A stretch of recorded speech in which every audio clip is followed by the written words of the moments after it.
Today, Monte travels to stunning Whitefish, Montana to talk to Curtis and Stacie Ost about their 1941 Chevrolet school bus.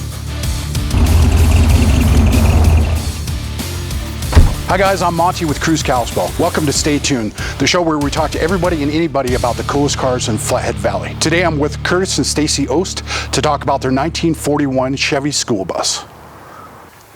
Hey Kurt. Hey Monte. Thanks for letting me come out. You bet, good to see you. I absolutely love this bus. I've seen it at car shows for the last couple years. Yep. Tell me a little bit about it. Well, you know, I've had a few other projects, and my wife, she said that she'd like to have her own street rod, and I asked what she wanted, and she said, well, I'd either like to have a Camaro convertible or a short bus. And I thought, well, it'd be a pretty cool change to do something different. And so we started looking, and kind of funny, I told one friend of mine about it, and the very next day, he found one that the guy just bought. He was gonna scrap it out. Anyway, I went right over and bought it, and it was just exactly what we were looking for. So it was pretty much bare bones. You had to start from the ground up and rebuild it. Yeah. New sheet metal and... It came from Colorado. There was a air conditioner out this window right here.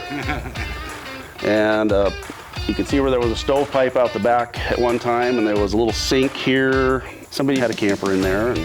And you have a newer diesel motor in it now, right? Yeah, it has a Cummins 5.9 out of a 94 Dodge pickup, and it's got a 4-speed Allison out of a FedEx truck, and the rear end is out of the 94 Dodge pickup as well.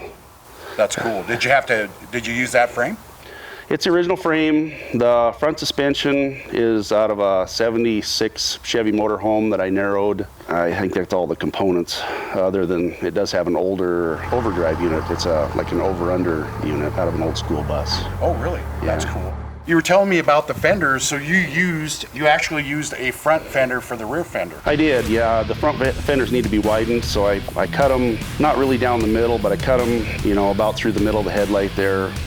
And I took that outer piece off and put it on the rear, and then I had another set that I cut farther out and put them on the front. So that gave me the wider fenders on the front. Well, I think it looks really cool with the 22s on it as well. Curtis and Stacie's 41 school bus was featured in Motor Trend's Truck Trend Network magazine. For an in-depth look, search the web for Truck Trend 1941 Chevrolet school bus.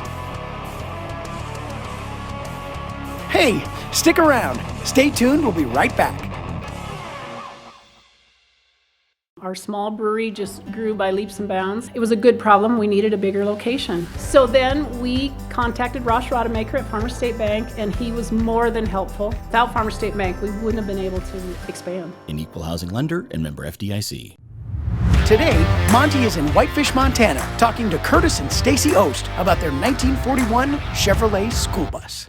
So I know this bus represents the School of Hard Knocks now, but this was actually a school bus from Colorado? Yeah, it was Eagle County High School, Gypsum, Colorado.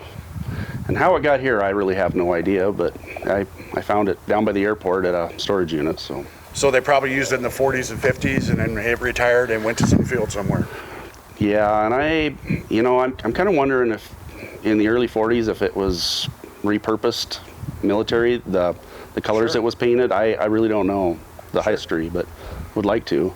Yeah, that's really cool that you know what school it actually came from. Yeah. That's pretty neat. Let's check out the inside. All right.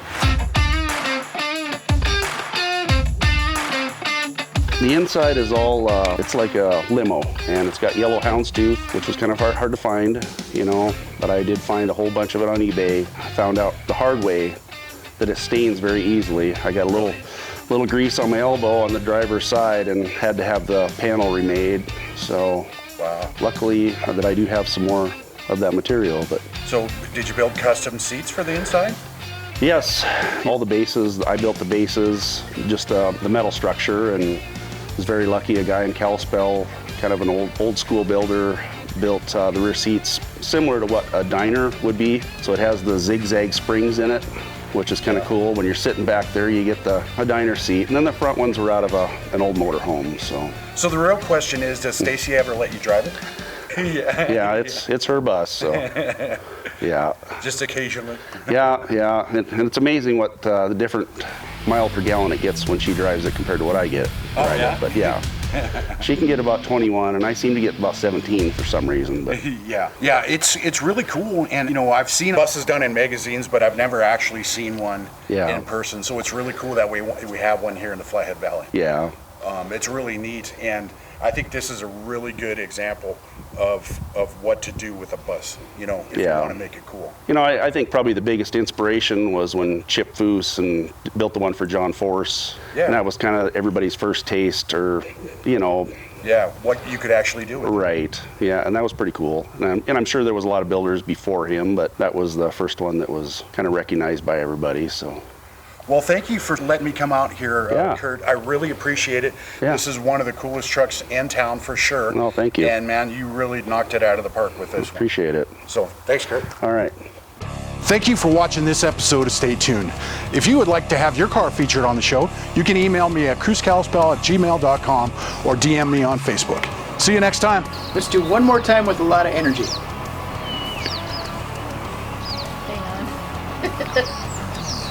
So, Cruise Kalispell's Stay Tuned, sponsored by Farmers State Bank.